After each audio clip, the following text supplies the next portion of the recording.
రైతులందరికీ నమస్కారం।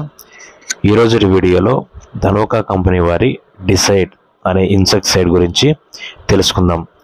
ఈ మందు ఒక ఎకరానికి ఎంత వాడాలి, మిరపలో వచ్చేటువంటి రసం పీల్చే పురుగులు, తెల్లదోమ మరియు నల్లికి సంబంధించినటువంటి వ్యాధుల నివారణకు ఈ మందును ఉపయోగించాలి। అయితే ఎంత మోతాదు వాడాలి, ఏ సమయంలో మిరప పంటల మీద ఈ మందును స్ప్రే చేయాలి అనే పూర్తి సమాచారం ఈ వీడియోలో తెలుసుకుందాం। అంతకన్నా ముందు మీరు నా ఛానల్ కొత్తగా చూస్తున్నట్లయితే ఇప్పుడైతే సబ్స్క్రైబ్ అయితే చేయండి।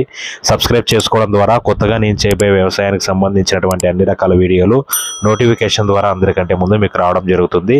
ఇక లేట్ చేయకుండా వీడియోలోకి అయితే వెళ్దాం। డిసైడ్ ఈ మందులో టెక్నికల్ కనుక ఒకసారి చూసినట్లయితే ఎటోఫెన్ప్రాక్స్ 6% ప్లస్ డైఫెన్థ్రియాన్ 25%, WG అనగా వెటిబుల్ గ్రాన్యువల్స్ రూపంలో ఈ మందు మనకు లభ్యమవుతుంది। ఇది బ్రాడ్ స్పెక్ట్రమ్ ఇన్సెక్టిసైడ్ పురుగు మందు మరియు కాంటాక్ట్ స్టమక్ యాక్షన్ ద్వారా పనిచేస్తుంది। అనగా ఈ మందు స్ప్రే చేసిన వెంటనే మొక్కల అన్ని భాగాలకు స్ప్రెడ్ అవుతుంది।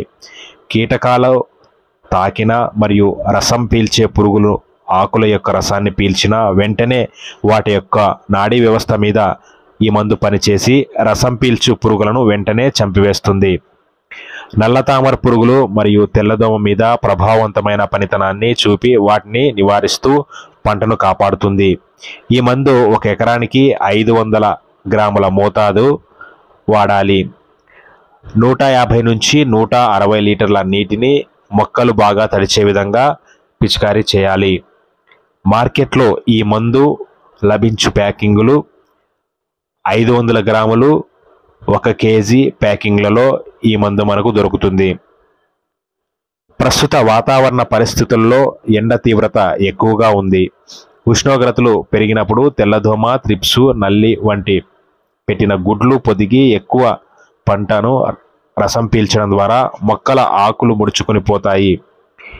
ఈ డిసైడ్ అనే ఇన్సెక్టిసైడ్ మందు తెల్లదోమ, త్రిప్స్ ప్రారంభ దశల్లో గుర్తించి వాడినట్లయితే చాలా బాగా వాటిని నివారిస్తుంది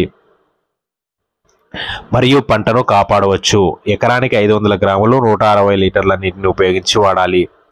సాధారణంగా రైతులు ఈ మధ్య కాలంలో పైముడత మీద ఎక్కువగా దృష్టి పెట్టి ఫంగిసైడ్ మందులను తక్కువగా వినియోగిస్తున్నారు। ఇలా చేయడం ద్వారా మొక్కలు త్వరగా తెగుళ్ల బారిన పడిపోతాయి। మీరు స్ప్రే చేసేటప్పుడు ఇన్సెక్టిసైడ్ మందుతో పాటు తెగుళ్ల మందును కూడా స్ప్రే చేయాలి, కానీ ఇందులోనికి ఏ గ్రోత్ మందులను వాడరాదు।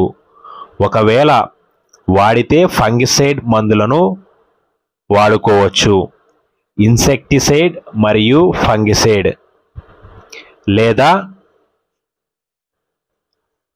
ఇన్సెక్టిసైడ్ గ్రోత్ ప్రమోటర్స్ వాడాలి।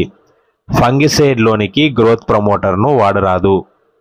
ఈ విషయాలు రైతు సోదరులు గుర్తుంచుకోవాలి। ఏ సమయంలో గనక మనము పిచికారీ చేసేటప్పుడు న్యూట్రియన్స్లోనికి ఫంగిసైడ్ గ్రోత్ ప్రమోటర్స్ ఫంగిసైడ్ కలవవు। కాబట్టి రైతు సోదరులు ఇన్సెక్టిసైడ్ లేదా అకారిసైడ్ మందులోనికి మీరు గ్రోత్ ప్రమోటర్ను ఉపయోగించవచ్చు। ఫంగిసైడ్ వాడేటప్పుడు మాత్రము జాగ్రత్తగా న్యూట్రియన్స్ను వాడకుండా చూసుకోండి। ఈ వీడియో మీకు నచ్చితే లైక్ చేయండి। మరిన్ని సరికొత్త వ్యవసాయానికి సంబంధించినటువంటి వీడియోల కోసం ఇప్పుడు నేను మన ఛానల్లో సబ్స్క్రైబ్ అయితే చేయండి। ఇంకా తదుపరి వీడియో ఏ మందుల కోసం కావాలో రైతు సోదరులు కామెంట్ బాక్స్ ద్వారా తెలియజేసినట్లయితే వాటికి సంబంధించినటువంటి వీడియోలను మేము తీసి యూట్యూబ్లో అప్లోడ్ చేయడం జరుగుతుంది।